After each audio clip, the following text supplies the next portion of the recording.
মধ্যপ্রাচ্যেও ঘোষণা দিয়ে মারামারি করে বাংলাদেশের সিলেট ও ব্রাহ্মণবাড়িয়ার প্রবাসীরা। এমনই বিস্ফোরক মন্তব্য করেছেন প্রবাসী কল্যাণ ও বৈদেশিক কর্মসংস্থান মন্ত্রণালয়ের উপদেষ্টা ডক্টর আসিফ নজরুল। বুধবার আন্তর্জাতিক মাতৃভাষা ইনস্টিটিউটে আয়োজিত এক সেমিনারে তিনি বলেন, মধ্যপ্রাচ্যে গিয়ে শুনেছি সিলেট ও ব্রাহ্মণবাড়িয়ার প্রবাসীরা সেখানে নিয়মিত ঘোষণা দিয়ে মারামারি করে।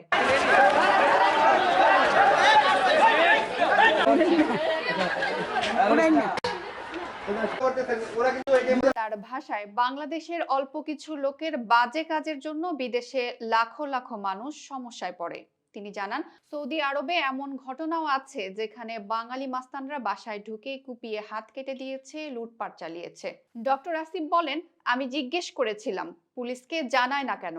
উত্তরে তারা বলেছে, পুলিশ জানলে সবাইকে বের করে দেবে। 10 জন বাজে কাজ করে ভোগান্তিতে পড়ে 10 লাখ। তিনি আরো জানান, বাহরাইনে একজন মালিককে হত্যার ঘটনায় বাংলাদেশ থেকে লোক পাঠানো বন্ধ করে দিয়েছে সে দেশ। এসব ঘটনার উদ্বেগ প্রকাশ করে তিনি বলেন, বিদেশে থাকা বাংলাদেশিদের উচিত নিজেদের আচরণে সচেতনতা আনা, কারণ কিছু অপরাধীর কারণে গোটা জাতির ভাবমূর্তি ক্ষুণ্ণ হচ্ছে।